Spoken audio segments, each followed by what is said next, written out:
So again, my name is Emily Schaefer. I'm the Director of Development here at the Midland Area Community Foundation, and we are so pleased to have you here as part of the long-term flood recovery work that is happening in conjunction with the Community Foundation. We are so pleased to offer these phone calls and conversations and opportunities for us to just connect. Just a couple of housekeeping things before we get started. These calls are recorded if you have not already seen the little red dot at the top of your screen. And we record these so that people can go in and watch them at a later date. And you can find the recordings by visiting reliefmidland.org or the Community Foundation website at midlandfoundation.org. And all of the past recordings of all of these calls are located at either one of those sites. And we've had everything from in the beginning, really talking about what long-term flood recovery looks like. We've talked about mental well-being. We've had reps from FEMA on when FEMA was still in town. We've had city and housing officials talk about different housing codes. And then we've had a couple of calls with the Four Lakes Task Force as well. So there's a lot of super informative calls that are out there that are recorded that we encourage you to share with your friends and family and neighbors. And so as we get started here too, the reason that we have these is to just create a space for us to continue to talk about what is happening out there in regards to flood recovery. And today we're excited to talk about neighbors helping neighbors and what does that look like. And so I would like to introduce my friend and colleague, Alicia Christie, who is the Director of Community Impact and also heads up our neighboring initiative with some other community partners to really talk about what is neighboring and then introduce our presenters. So Alicia, take it away. Absolutely. Thanks, Emily. Good morning, everybody. We appreciate you taking time out of your morning to just come in and hang out with us while we have some just intentional conversation and learning opportunity just around neighboring and how that is actively on display and has been on display for the last year as we are navigating this flood recovery process.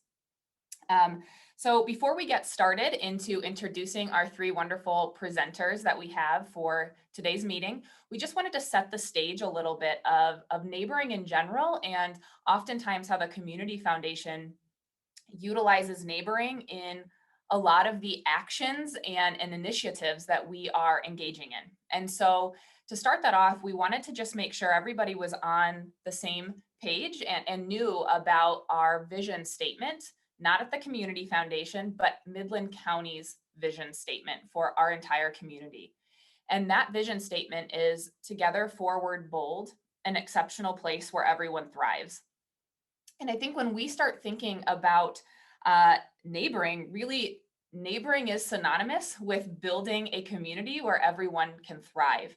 And so without that intentional act of neighboring, it's a moot point. We're not able to achieve that vision. And so we just wanted to make sure everybody had this information. This vision statement was developed through Midland County and our community success panel just over 10 years ago now. And really, this is something that is such a beautiful statement for our community because it's bigger than any one of us. It's bigger than any group of us, and it's bigger than any organization that we are a part of.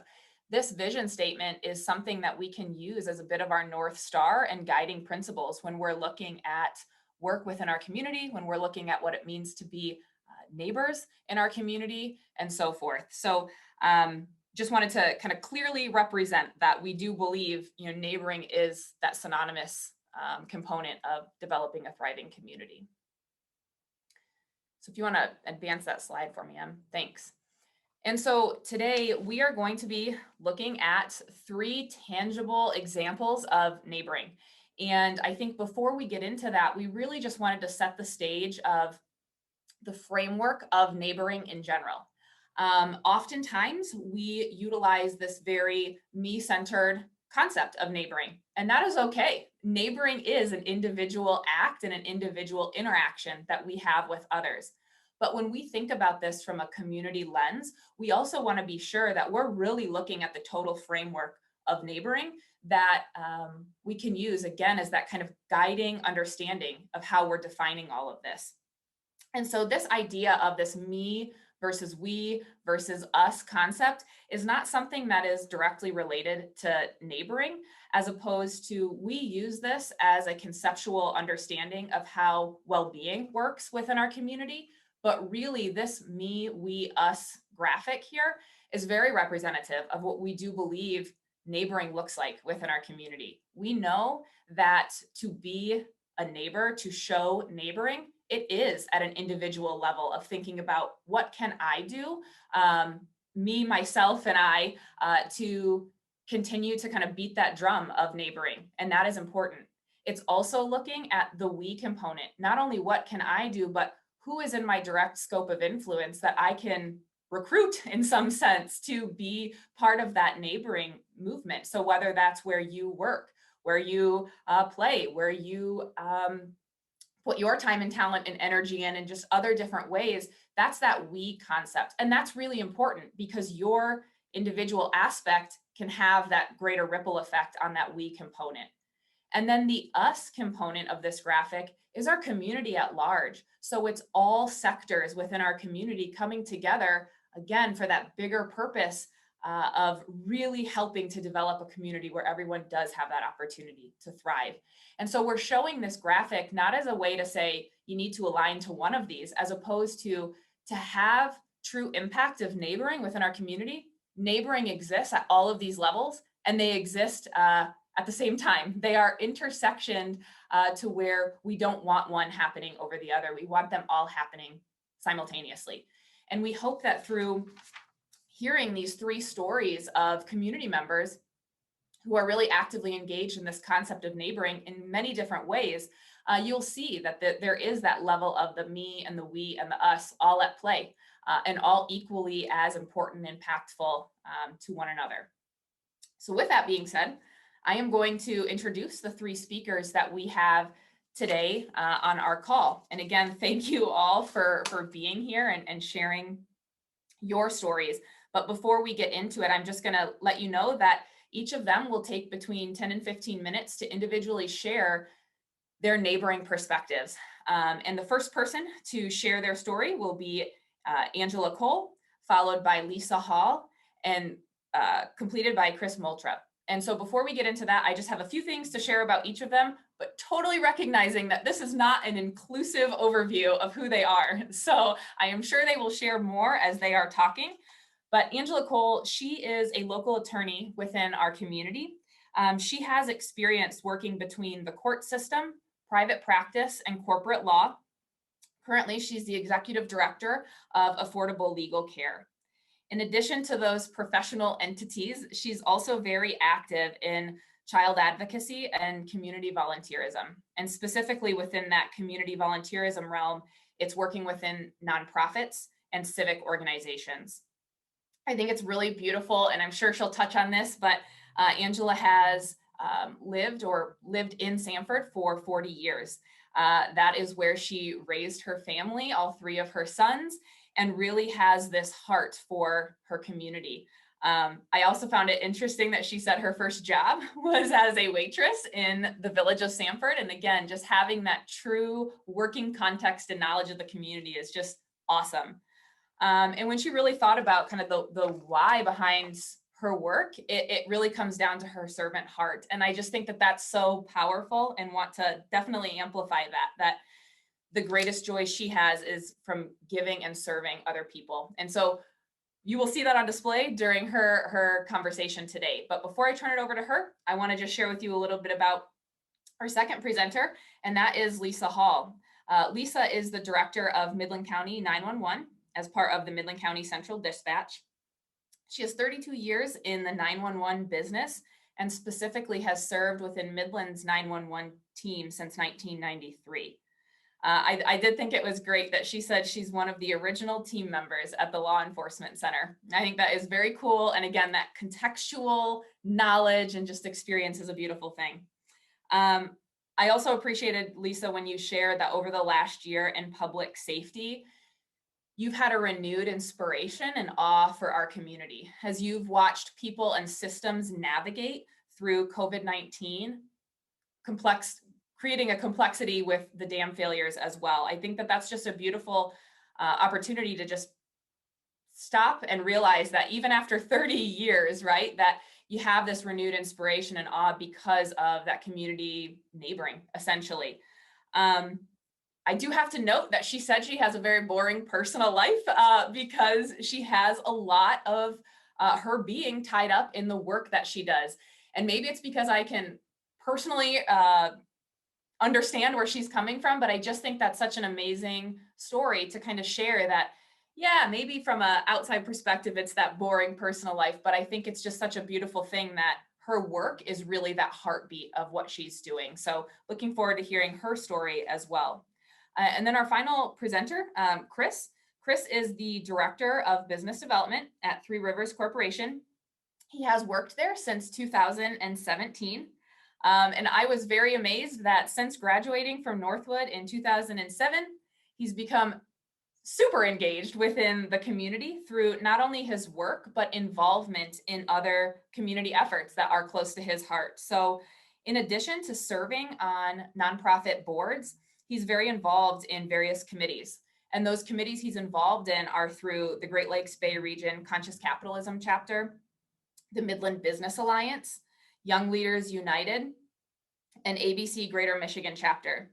And I did have to think too, when he said he's also actively busy and engaged with his wife and 2 young children, I just have to really share appreciation for not only are you neighboring within that community context, but it's also very individualized too, being pulled in a lot of different directions from family, work, and other opportunities.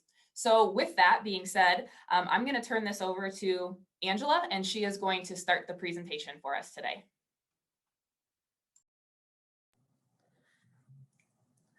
Thank you so much. I really appreciate that introduction, Alicia. And as Alicia said, I did live in Sanford for over 40 years, and shortly before the floodwaters came through and wreaked so much havoc, I had actually moved about a year before. I downsized. My sons had all grown up. They all graduated from Marian schools. I grew up in Sanford. I raised them in Sanford, but it really wasn't until I became a waitress and started working in the community that I really understood the value of a village. And then I raised my children there, and the same people I waited on and got to know through that job as I went through my career were the same people that waited on us when we would go into the businesses, and it was such a great community. I had moved about a year before and was actually looking to buy a house in Sanford when COVID hit, and that kind of stopped my efforts at trying to find a house. And then after the flood waters came through, that stalled it even more, because I wanted, if there were houses to be had, I definitely wanted people who had been displaced to find them first. So right after the floodwaters came through, it looked like a bomb had went off. I mean, the only thing missing were the smoke and the bodies, right? When you look at these pictures, the first picture is the water is receding, and the next pictures are after the water had receded enough that we could approach the buildings and see what was destroyed and what was left. There were, windows were broken. The pictures just don't show it all, but you can certainly see all of the mud and the silt and stuff that was left behind. Next slide, please. And I'll never forget how dazed and shocked and overwhelmed people that lived in the homes and lived and owned the businesses, how they looked. And just that look of, where do we even begin to dig out of this mess? But people started to show up, and in the slides you can see there were people that showed up, and not only did they show up, but they brought equipment. They brought shovels and wheelbarrows and dump trucks and front unloaders, and hundreds of people showed up. And in this, on this top slide, you can see my son is actually there taking a break from pulling stuff out of one of the buildings. Actually, it's his dad's business, but you can see the little green X there in the photo. That was a sign that the National Guard had checked that building and hadn't found any casualty or loss of life. And you can still see You'll see maybe in some of the other photos, you'll see some of the X's because every building in the areas that had got hit had to be gone through to make sure that nobody had lost their life in the building. Immediately after the floodwaters came through, I sprang into action. My elderly mother had been evacuated the 2 nights before, so she was staying with us. And then my sons and my family, they all went to Sanford to start helping to dig out to see what they could do. And I was thinking, how am I going to help? Because I knew physically I wasn't going to be able to do the work because I have some physical limitations. But I figured I'd get there and I'd figure out what I could do to help. And actually, it turns out I didn't need to figure out how to help because help and ways to help found me. So phone calls and text messages and emails started to just pour in. And I had people who knew that I had connections in Sanford and my history in Sanford. They were calling me and they were trying to find out, they needed contact information, addresses and directions, and people who wanted to help and people who needed help. Because when disasters like this happen, it takes a little bit of time for systems and things to get together. And even though we have a lot of wonderful, amazing organizations on the state and federal level, it takes a little bit of time for them to get grouped. And so people turn to their neighbors and to their friends for help. So I spent that whole morning, instead of going to Sanford, I spent that whole morning and day on the computer and on the phone answering calls and making connections. It wasn't actually until the next day that I was able to go to Sanford. And I went there in between phone calls and messages to take lunch to the volunteers and to the people who had been affected. Over the next few days, I was a coordinator. Several of us together became central points of contact, and we coordinated trips of items back and forth to Midland. We coordinated trips around the lake because a lot of the bridges were out. So if someone was going, we tried to make sure that we made the most of that hour trip around. We had people on the ground in the neighborhoods, walking the neighborhoods, and people on the other end of their phones and computers. And we were getting things done by connecting. A couple Facebook groups were set up, and that helped our ability to communicate even more, much greater. We connected volunteers to where they were needed. We had people, we'd have groups of 100 show up and we needed to know where to send them. Or we had people who needed 10 volunteers and they would contact us to tell us that they needed some volunteers. We would send wheelbarrows to houses that needed them, or if someone they needed glasses, we had a resident who couldn't find her prescription glasses, or we'd fill medication refills for them. We'd go to the drugstores and get that, blood pressure cuffs. I mean, anything, there were so many things that people needed immediately for their basic needs. Then we took care of that. Then the school set up a hotline, and they had people staff the hotline for a couple of weeks. And that was just such a tremendous help to be able to send everyone to the same phone number for those type of things that weren't emergencies, but for things that we could all help. And so then those workers worked with us to more coordinate our efforts better. And then can you advance the slide, please? And then as the cleanup continued, different needs would become obvious and we would work together to help. One more slide. And one more. And then, so as people were pulling out, the volunteers were showing up and pulling all these things out of the houses. One more slide. After they would remove all the wet items out of the houses, then volunteers started to pull the drywall and the wet insulation and the carpet and things out. And this is my son in the photo here. And he's getting all those layers of flooring and things out. And so as they're cleaning up and they're doing this type of work, and they're dumping this is his truck here where he's dumping load after load of things that came out of houses. We would be made aware, in this case, I was made aware from my son. Yeah, this is still Sanford here. Stefan, I saw your message. This is still Sanford, but this was happening everywhere. Like my son did this in Gladwin and, up on Wixom Lake and in Midland, wherever they found a house or someone that they worked for months pulling stuff out of the houses.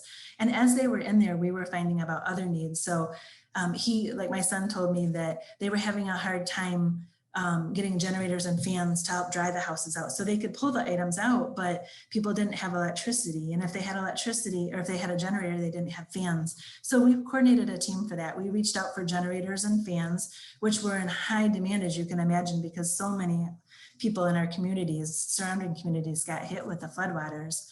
So we coordinated getting them out to where they needed to go, and we rotated them every few days to where they were needed. And then within a week, I had a pretty good routine down. I would work getting what I needed to get coordinated ahead, and then I'd make a trip to Sanford to deliver food or other supplies. There were supplies were coming in like power cords and mold killer and water and cleaning supplies. But what we were finding was people and volunteers weren't leaving the homes. So they weren't eating and they weren't taking advantage of all these supplies that were coming in.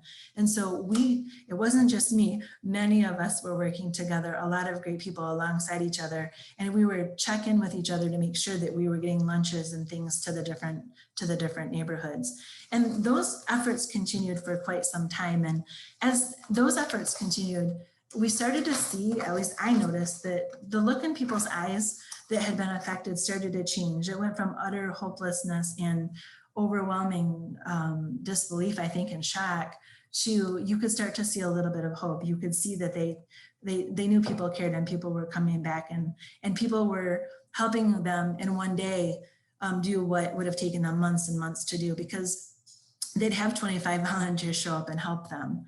Then at some point, a church reached out to me regarding one of my posts. Someone had offered 40 loaves of homemade bread, and a church had reached out and they offered to use their bread to make lunches to pass out. And so they made the lunches and they came to Sanford. First they went to Midland, but they had lunches left. So then they came, and when they saw how much the residents and the volunteers appreciated. Oh, you're muted, Angela. You can go ahead and, sorry about that. You can go ahead and forward the slide. When they saw how much people needed help and how grateful people were, they continued to work with me to identify families that needed help. And one of the things this church did was they worked with a builder in coordinating. I helped in, it was a huge team effort. And this resident, her house had been knocked off the foundation, and they coordinated with a local builder to rebuild a house for her, because the inspector said it would cost more to fix than to rebuild. So the bottom picture is the old house that was knocked off the foundation, and the top picture is our community project where we were able to build a new house. And then it was about this point about the point we started to work on this house, that all the local sources of hot food stopped. And so we didn't have places, the volunteers didn't have places to go get food for the residents and the volunteers that were still there working every day. And so we went ahead and set up a hot meal program where we started off with the top picture. We were at the Red Oak restaurant, and we were serving 100 meals a week. On Thursdays. We worked with Christy McDonald, she was delivering hot meals to homes, to 40 homes a week, to families. And we chose another night so that we could complement what she was doing. And people would drive up and they would tell us how many meals. And we went from 100 meals once a week to twice a week at over 200 meals. One time we did 300 meals, but no matter what, as you can see in the picture below at the bottom, we had cars lined up all the way down and back from where the bridge was every time. They would line up, we would run out every time, no matter how many meals we had. And they would line up sometimes an hour and a half early to get meals. And over on the left are our volunteers. We never had a shortage of food or volunteers. The community absolutely rallied around us, and we ended up with over 5,000 meals that we served. And then next slide, please. And then the state police and consumers energy and gas construction group, they came back in November and helped with Thanksgiving meals, because they wanted the community to know that even though they were here from the beginning, they wanted everyone to know they still cared and they were here. The next slide is the Outs Club, and they came and they delivered Christmas baskets with enough food. It was a whole shopping cart of food for Christmas morning and Christmas dinner. And the Thanksgiving dinners, we knew that there were people who couldn't cook turkey dinners, so the state police had pre-cooked dinners, and then St. Bridget's actually gave us food, hot meals to deliver to the folks who who couldn't cook or didn't have appliances or kitchens. And the same thing with Christmas, we delivered hot meals as well. Over time, I was contacted by, oh, and then here's pictures of the state troopers. They donated bikes for the children. And then the bottom picture here is Trooper Birch in the back. He's on that slide, and on the next slide where he had me take him to different homes that were affected on the top slide here too, where he was delivering Kroger gift cards because Kroger had given them, they had partnered with Kroger. And then individuals and organizations would contact me just again because they knew I was doing work in Sanford. The County of Midland contacted me, and they always sponsored a family at Christmas time. And so they asked me to give them a couple of families that weren't receiving help otherwise. And I gave them 4 names, and they couldn't choose between the families. So they adopted all 4 for Christmas. And we had people donate money for groceries and for Christmas presents, and organizations reached out to do that. So here's just pictures of all the many things. We received quilts and toys and all sorts of help over Christmas time. And then next slide, please. And then at Easter, again, through community effort, this is Christy McDonald and I, just last weekend, we were able, through community support, we were able to provide hundreds of children with books. We had 117 children and grandparents registered for our event. They received hand-picked books and gift cards, brand new books, and then gift cards to purchase more to replace the books that they lost in the flood. And over 60 children were registered and received Easter baskets. And we did a book drive there on the left-hand corner where you can see we had just hundreds and hundreds of gently used books that they could go through and pick. And on the right-hand side, someone says to me, people ask me, why do you do this? Because, you have a full-time job and you have other things to do. And I have to tell you that picture on the right hand on the bottom really summarizes for me why I do it. Because when I see this picture of these 2 children that I've gotten to know better, I knew them before the flood. I knew a lot of people before the flood, but I've gotten to know them better through the floodwaters. And I handpicked that book out, and they're sitting there. We replaced. It took a village, and that's what that bag says. Is it takes the Sanford village, but it really was the whole community through grants from the Kwasi Kiwanis Foundation, the Midland and Rotary Community Needs. They helped us with the funding, so we were able to provide books and gift cards back to the families. And this last picture is just, this is still there. This house is, I just took this picture yesterday morning, and I was telling Emily and Alicia that, sometimes when you look around, especially after the snow melts, you see all the work that still has to be done. And once in a while when you look, because sometimes it's easier just to have blinders on when you're helping because it's still overwhelming, so much work there is to do. And sometimes we'll see this, and I saw that, there's still a lot of houses with these X's on it. But instead of looking at it as a sad thing, I chose to look at it as a reminder of the blessings, that no lives were lost. And I started to think of all the good, all the families who are back in their homes, because it's almost a year when we look at the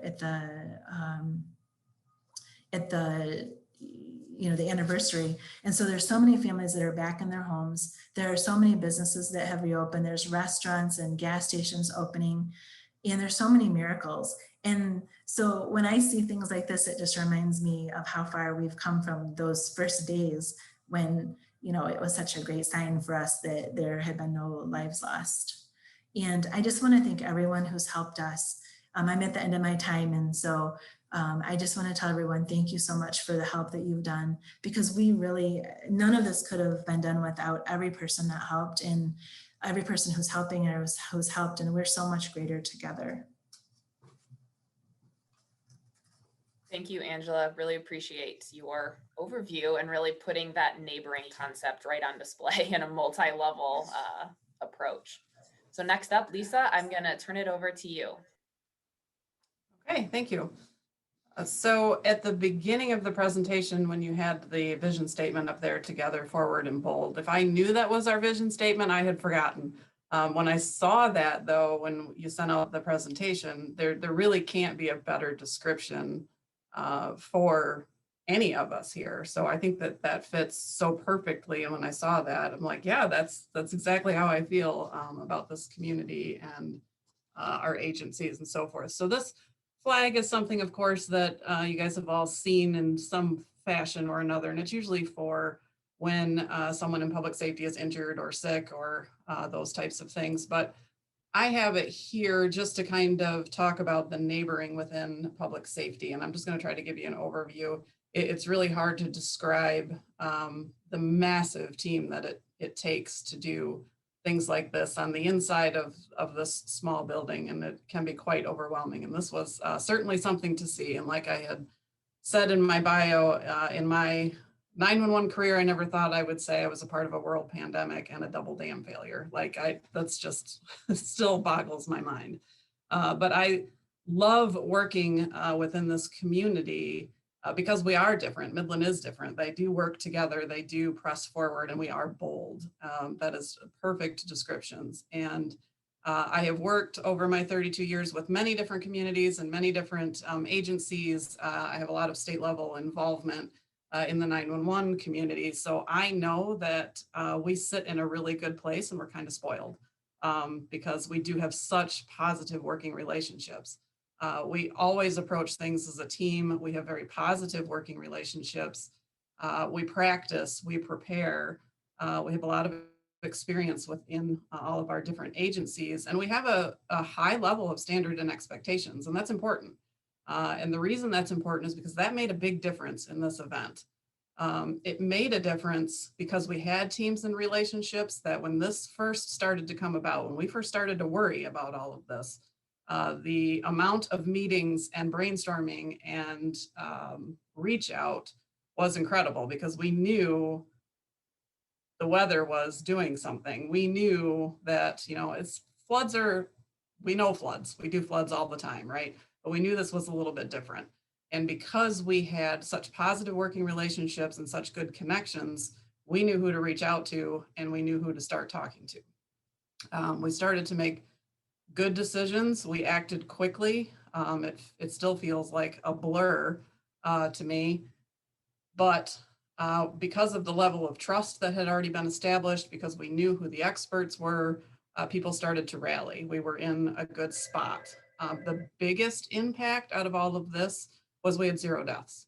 And in our preparation and training, the fall before this, we had our emergency manager, Jennifer Boyer, got together an exercise for a dam failure. So we were all in one big room together, everyone from township officials to city public works to road commission to 911 to all the public safety agencies. We did a tabletop exercise, all got in a room and said, okay, if a dam failed, what does that look like? What do we do? What are our plans? And that set us up for a lot of success because we got to pull out some plans. We've had a lot of changeover in the last 5 years, and we're going to continue to have some more. So we had new leadership in all different kinds of positions that had not had an opportunity to talk about those things. So that set us up for success. But I also want to make note that anytime, and that wasn't the first time we've exercised that, anytime we've exercised or talked about it, the biggest message was prepare for fatalities, just prepare for it. So I had this big vision in my head of what this would look like. And it wasn't a good vision. It was scary. But it was one of those things that you kind of think about, that'll never happen. But we're prepared for it. We have plans. We'll talk about it, but I don't see that happening, right? So I want to just put that into your thought for the moment there. But we definitely were ready. I think a couple things helped us here, and one of those was also the stay-at-home order. So people weren't out and about the way they normally are, right?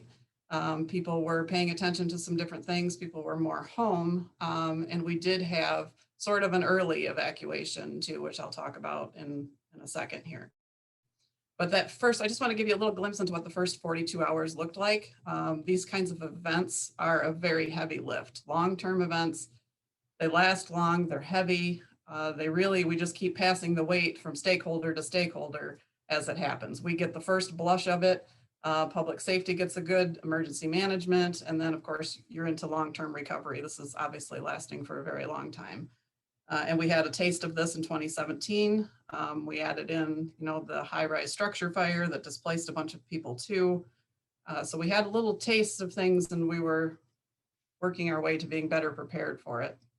So that first 72 hours, an advantage to the pandemic was we were all used to meeting via Zoom. So it was easy, and we were able to connect with people through technology very easily, and a lot of people.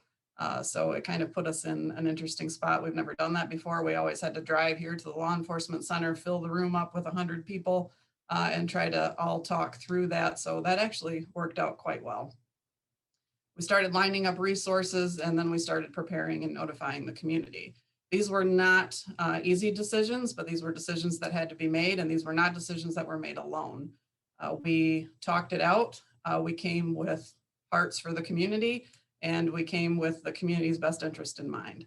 So when we first had that first blush of information, and you want to talk about neighbors, neighbors included anything that you can think of, from schools to dam operators, to public safety, to emergency management, everyone taking a look at what is the information that we have and what's the best decision to make. So we made that first decision there for the imminent failure at Edenville. The conditions were as such that we were very worried about that, and we had information that, you know, there were problems, and we wanted to err on the side of caution for that. So we made that decision. We put out that imminent failure based on the information that we had, and got people out. People listened. Not everybody wanted to leave, and that's completely understandable, but people really did listen to that. And I think that was to our advantage to sort of have that, okay, let's get this going. There is a problem. And they had some time overnight and during that day to continue to evacuate and continue to get their items out. We had one family reach out to us directly that said, thank you so much for that. They flooded in 2017, and they said because they listened to it, they got everything out of their house. They had everything, pets, all of their belongings, but their house is now completely gone. So they were very grateful for the time that they had to do that. And people had time to take care of their pets, take care of their livestock. And we had time to get some shelters stood up and those types of things. So it was a ton of work in that first 72 hours. And then we had, so the actual collapse there that happens at 543 in Edenville, I had a little graphic from a movie that I never watched, but it had a little picture of a giant wave taking over a city. And so when I got the message with the emergency manager that the dam had actually failed, right before that, you want to talk about neighbors. So I'm a good person about using the right experts and the right resources for things, and I'm a problem solver. So that's a problem for me sometimes, but I saw a problem. We needed information from up at Edenville, and I needed some forceful, good people to get up in there and talk to the state agencies that were up there, and we needed a better plan and a better look at what was happening. And I have a couple fire chiefs that I always tag for things, no matter where it is. And I called them up and I said, listen, it was actually 4 of them. I said, I need you guys to go up there and do A, B, C, and D. We need a good look at this. The commissioners were looking for some information, wanted to put information out. So I volunteered them, told them to go up there, and they of course listened because we work well together. And anything you need, Lisa, they ran right up there. So they're up there at the Edenville Dam meeting with the state dam inspectors and Boise Hydro and some other folks. And so they're up there. I had given them a call and I said, listen, we're getting ready to put something out to the media. I need some information from you. They're like, give me 5 minutes, Lisa, we'll call you back. And then I got the message that the dams failed. So in my head, I see this big wave of water washing everybody away. And so that took my breath away, still does, as you can hear. So, but that was neighbors helping neighbors. And it was almost me sending my favorite neighbors to their demise, which was not fun. But it was definitely all hands on deck, and we had the more warnings, more evacuations, more mutual aid. And that was the start of a very long 24 hours. So if you want to, yep, thanks. So we go to the call stats. So just to give you a little bit of background, the stay-at-home order definitely had impacts on our calls for service. So people were not out and about moving too much. Our calls went down quite a bit. So on a couple days ahead, the 17th, we had 159 calls. into the center, and those resulted in 103 public safety responses. So that's everything from law enforcement, fire, and EMS. So the 18th, we get a little busier because weather was giving us some impacts. So we had 405 calls that resulted in 250 public safety responses. That first 24-hour period, starting with the imminent failure at Edenville, we had over 1,300 calls and 702 public safety responses. And we have, on average, 3 to 4 people working. We, of course, called in help and had some additional help here. In that first hour, I had every single employee that I have here, which was interesting. But the first hour, and keep in mind that the imminent failure message went out about 20 minutes after midnight, they processed 132 calls with about 4 of them here. So they were quite busy. And then that 3-hour period after the actual failure, with the collapse being at 5:43, they processed 456 calls. What's important to note in that is only 7 of those calls took longer than 10 seconds to answer. So they were really pushing through all of these phone calls. And a lot of them, when we put out any sort of warning, people call and try to confirm if we have, is that true? What should we do? Fielding lots of those messages. So they did an outstanding job. So go ahead and fast forward. So radio transmissions, just so you can take a look at it, normal is 1,500 transmissions on the radio system. And then on the 19th, we had almost 6,000 transmissions on our main talk groups, which just are the main radio channels that we use. But on the total system, it's of note that we had over 8,700 transmissions, which means there was a lot of things going on all of our other back channels, so to speak. And then on that day, of course, we bumped up to 6,300 transmissions and 10,000 transmissions. Our radio system took it. It did very well. We have a lot of investment into our radio system that we put in almost 10 years ago. And I was very happy for how that worked. And it worked with all of our mutual aid and state agencies and so forth. So it was quite impressive. Go ahead and advance. So when we're back to the people helping people, this is a list of so many folks. It was interesting how deep into the weeds we had to work with some folks, like from townships and villages that we normally don't. But because we had those exercises, we knew faces, people knew me, they were able to reach out directly if they needed some different things that were just kind of goofy, because we ran into all kinds of things that we weren't used to, and trying to figure out where could we find those different resources, lots of new challenges. And of course, the pandemic was a challenge on top of all of those things too. And somebody from Sanford, I think it was Dolores, had made a joke and said, well, what's next? Killer bees? Because we had, the killer hornet out there, and they actually had a giant swarm of bees that some of the volunteers ended up kicking loose and getting attacked by. I said, okay, let's stop projecting on what's going to be next, right? So it was kind of a little thing. And I will wrap that up because I am out of time. Thank you, Lisa. We appreciate the 911 and emergency dispatch perspective, just as it relates to neighboring within our community. So Chris, you are up next. All right, thank you very much. And Lisa, I did get stung by 6 of those bees at one point in Sanford, so that was a fun morning. Oh, I'm sorry. I don't know if the presentation is in.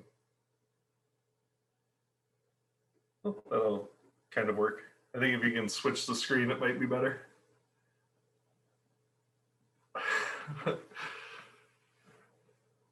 So I know we're running short on time, so I will go ahead and start. My name is Chris Moltrup with Three Rivers Corporation, and we've kind of been active in Sanford since about June of 2020. And in early June, there's obviously already massive amounts of work that have been completed, and our other presenters have talked a lot of that. And I received a phone call from Representative Glenn, and she said, there's the equipment's gone, the people are gone, we need more help. Can you call Dolores Porty and see what she needs? So I connected with Dolores Porty that weekend, and learned that there was a gentleman named Dan Helland who was kind of the last equipment operator still moving debris around in the Sanford Park and the South Cedar Avenue area, and basically anywhere in the village of Sanford. And Dan owns his own company, landscaping firm, and he lives about 3.5 hours south of here, and was living in a hotel, donating his services and his employees to get the cleanup moving. So he said, I need an excavator. So that can mean a lot of things. But anyways, we toured Sanford, and we were able to mobilize on with operators and equipment on that next Monday. And at this point, I would say next slide, but I can see him. Sorry, you guys can't. So June 2020, we started cleanup efforts, and that Monday I started calling everyone I knew in the business to see who could come and donate anything to get this stuff cleaned up and get the action moving again. When you went through downtown Sanford, it looked like everything was already cleaned up and people were ready to start rebuilding. And when you went down South Cedar and into the park, you found an entirely different story. So we would find in one of these pictures in the bottom here, there's a house in the background. We found 2 houses underneath that house and a garage behind them. So we started to mobilize to just help the village and keep this cleanup moving. And in the first session, we had about 9 companies donate all sorts of equipment and things. And you can go to the next slide. So this one is not in Sanford. This is at the North Midland Family Center. But the reason I chose to put this photo on here is it was amazing that pretty much every company I called, they said, what do you need and where? We'll donate it. There wasn't a question. It wasn't a, there were some companies that were a little further out that we didn't get good responses from, but this is Fabiano Brothers. So I got a call from North Midland Family Center, and they said, we need a refrigerated trailer because we don't have anywhere to store all this perishable food for families in need. So I had some contacts at Fabiano, and they said, come pick up as many as you need. So we went and got them working and in place at North Midland. That stayed there for, I think, 7 months, free of charge. You can go to the next slide. So as we're cleaning up, Three Rivers is a construction manager and a mechanical contractor. We are not necessarily a heavy equipment operator or civil contractor. So it was becoming very apparent that the amount of cleanup was beyond our capacity alone. So I called JW Fisher and I said, JW, we need you to come to Sanford. We've got a lot going on here.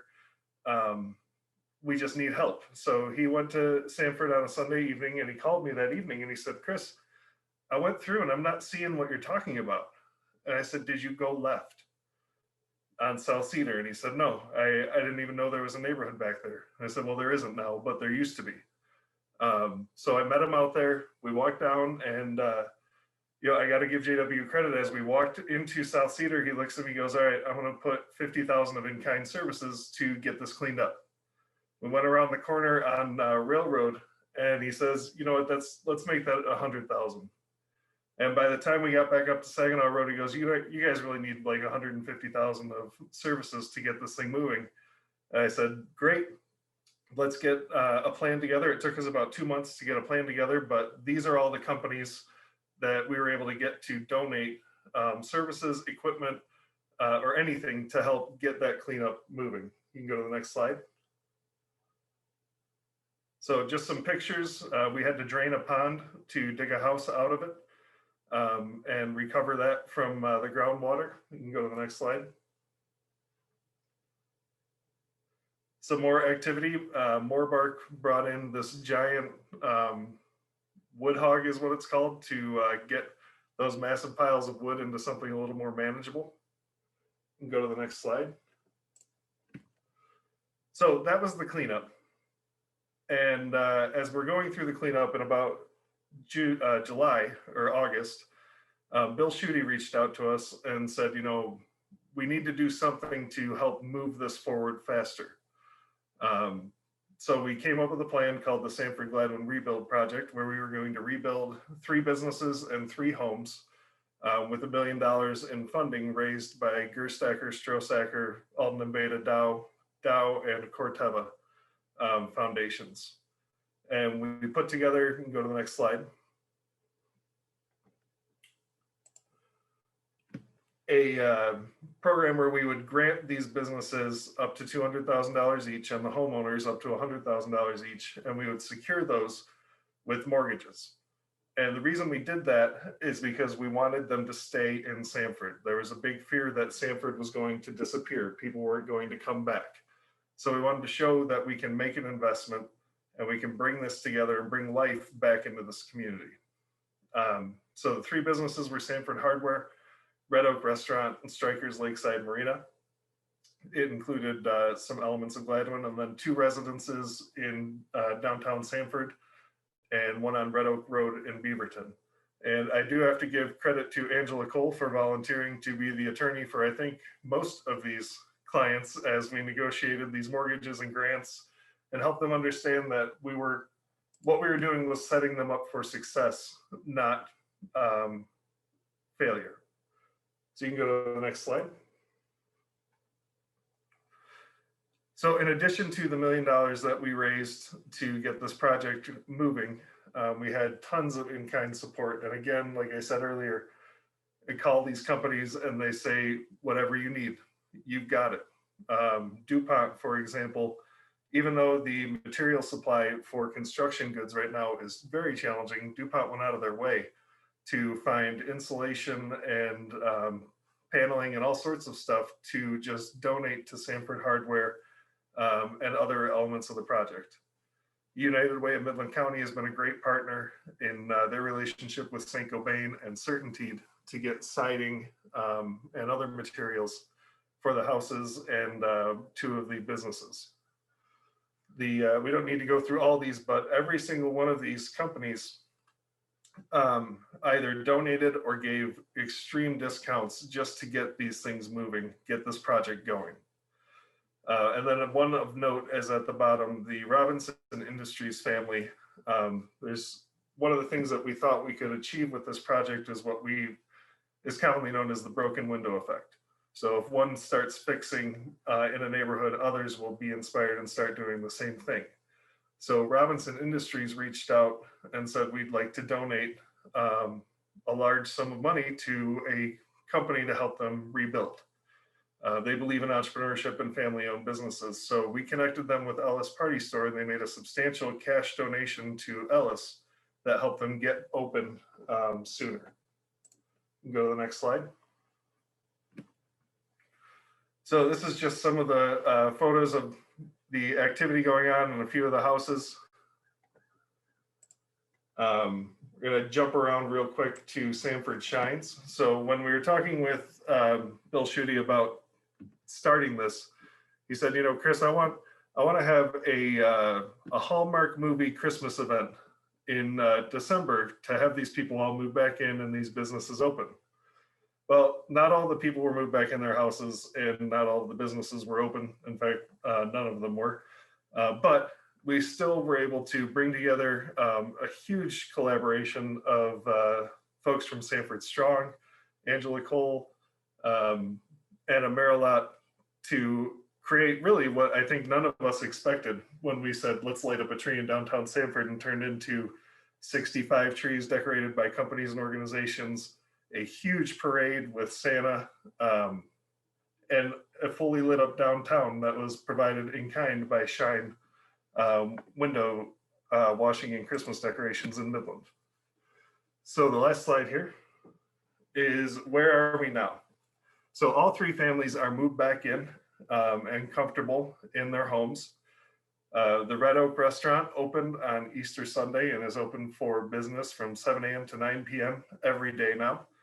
Strikers Spring Open House is tomorrow and Saturday. They are back in business, and they've actually adapted their business model to be an off-lake marina until the lake comes back. Sanford Hardware is going to have their grand reopening in May, and the South Cedar green space, where much of the kind of the ground zero of destruction was and cleanup, has now got grass planted and will be a beautiful green space for the community for years to come. So with that, I'm 1 minute over my 10 minutes. My apologies, but it's a lot to unpack. Thank you, Chris. We appreciate that. And I think that it's just really neat to learn from you and hear how behind the scenes so many entities, companies, businesses are aligned and working together. So thank you. With that, I think Emily had mentioned in the chat, if anybody does have any burning questions here in the last couple of minutes, feel free to put them in the chat and we'll be sure to bounce them to our presenters. But I guess one last thing we just wanted to make sure that everybody was aware of, it'll come up here in a minute, is just this idea that neighboring work is never done, right? So right now we're focusing on neighboring in the context of flood recovery, and we anticipate that that is going to be many years to come. But just neighboring in general as well is really a movement that we are looking to be sure we are intentional about, because we do believe that through intentional acts of neighboring, it builds a sense of inclusion and belongingness for people that live in Midland County.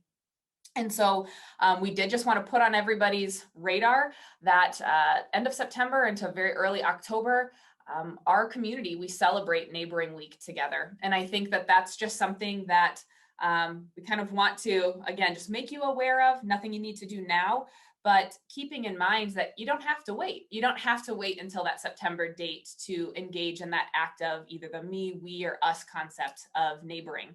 And so if you have any interest in getting involved as it relates to flood recovery, there's a lot of volunteer projects that are open through the United Way portal. We'd be happy to connect people to projects and people to neighbors. And so just a couple of last minute housekeeping things before we close here. We just wanted to put on everybody's calendar, May 13th at 10:30 is our next flood recovery session. And that's really going to be focused on well-being and what well-being means 1 year post dam failure. And then in addition, we still hear and connect with individuals who are experiencing unmet needs as it relates to flood recovery. And so if and as you are engaging with people in the community that have an identified need, please do not hesitate to connect them with our community's disaster case management team.